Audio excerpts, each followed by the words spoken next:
Hello everyone, welcome back to my channel. This video is about the radiators, the paneled radiators or straight radiators as you might call.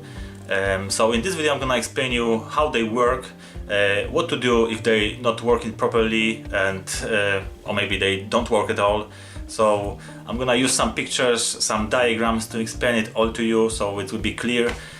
So please watch this video and subscribe at the end. Every radiator's got 3 points that are necessary to control and maintain the radiator. Thermostatic valve that controls the temperature, lock shield valve that controls the flow of water, and a bleed valve for bleeding the radiator. On the feed side, on the pipe with hot water from the boiler, I've got an old thermostatic valve. It's self-regulating and works by sensing the air temperature in the room and automatically adjusts the flow of hot water to the radiator. So basically, when the temperature in the room drops, then the valve opens and the hot water from the boiler flows through the radiator till the room reaches the desired temperature. Then the valve closes and opens again when the temperature drops. On the other side of the radiator, on the return pipe, we've got a lock shield valve. When you remove the plastic cap, you will see a spindle, and this is for adjusting the flow of water through the radiator. You can use an adjustable spanner, and by turning the spindle clockwise, you can reduce the flow of water or even close the valve completely. And by turning the spindle anti-clockwise, you increase the flow of water. On this picture you see a radiator with thermostatic valve on the left and a lock shield valve on the right. And that's how the water flows through the radiator. Hot water from the boiler goes into the radiator, warm it up and exit on the other side. Return to the boiler to heat up again. On this basic animation you see a central heating system and how it works. This is a closed loop combi boiler system that serves the hot water taps as well as 4 radiators on 2 floors. There's no water tanks on the loft or hot water cylinder. The main supply is fed directly to the boiler, from where we've got hot water and heating. This doesn't show how to fill the radiators, but how the hot water travels from the boiler to each radiator and return to the boiler.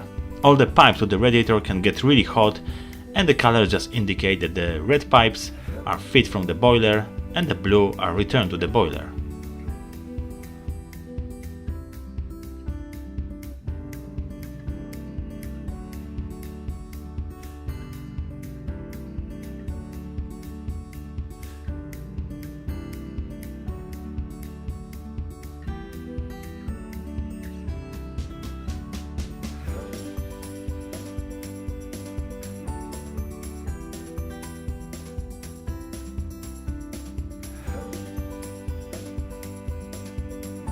So that's how the radiator works, but what to do if one or few of them are not getting warm enough or just stay cold? One of the reasons why the radiator is not working properly might be a trapped air. The symptoms are that the bottom part of the radiator is hot, but the top is cold. This is pretty easy to fix. First we need to locate the bleeding valve on the radiator. This should be on top of the radiator, usually on the side, or like in this one, on the inner side of the panel. Usually you need to use a radiator bleeding key or sometimes flat screwdriver. So when you find the bleeding valve, put the bleeding key inside, turn it anti-clockwise and release the trapped air from the radiator. And wait till the water starts dripping out. Then obviously close the valve and you might find out that the pressure on the boiler is down. Then obviously you need to top it up.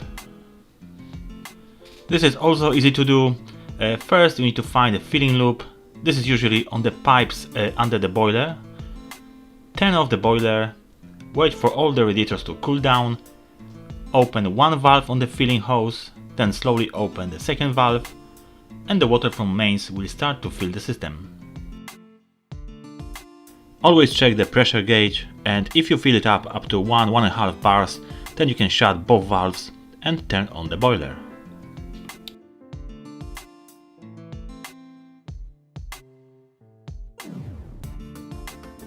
Another common problem with the radiators is the sludge inside the radiators.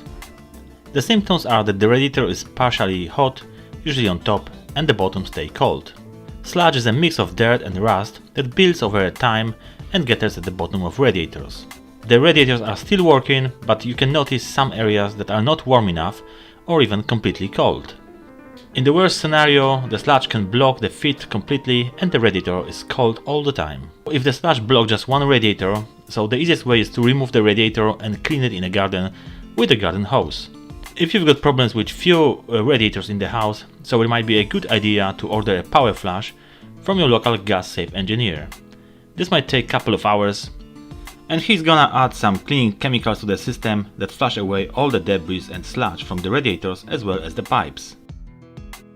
If you checked your radiators and there is no trapped air, no sludge blockage, and all the radiators working fine except one or two, then possible solution might be to balance all the radiators.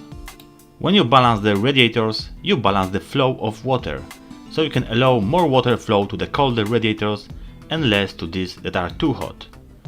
To do this, you need to play with the lock shield valve, the valve on the return side of the radiator. Here is a sample of 3 radiators that working perfect, but the last one in the system remains cold, even if all the lock shield valve in each radiator is fully open. If you reduce the flow of water in these 3 radiators that working fine, then the flow rate will be enough to supply the 4th radiator as well. And you can achieve it by fully closing the lock shield valves in each radiator and then open it again gradually one by one. Starting with the first radiator that is closer to the boiler, this one takes most of the flow, so the lock shield valve should be open only 1/4 of a turn. In the next radiator, close to the boiler, you can open the lock shield valve a bit more than the first one, let's say half a turn. And you need to repeat this process to each radiator in the house by opening the valves a bit more as you go further from the boiler. The last radiator valve may be opened fully to receive the same amount of heat as the rest. If you're not sure which radiator is first and which one the last, you can turn off the heating, open both thermostatic and lock shield valves in each radiator, wait for the radiators to cool down, turn the boiler back on and check which radiator warm up first and which one last. And that's it for today. I hope this video was helpful. If so, please subscribe to my channel for more and thank you for watching.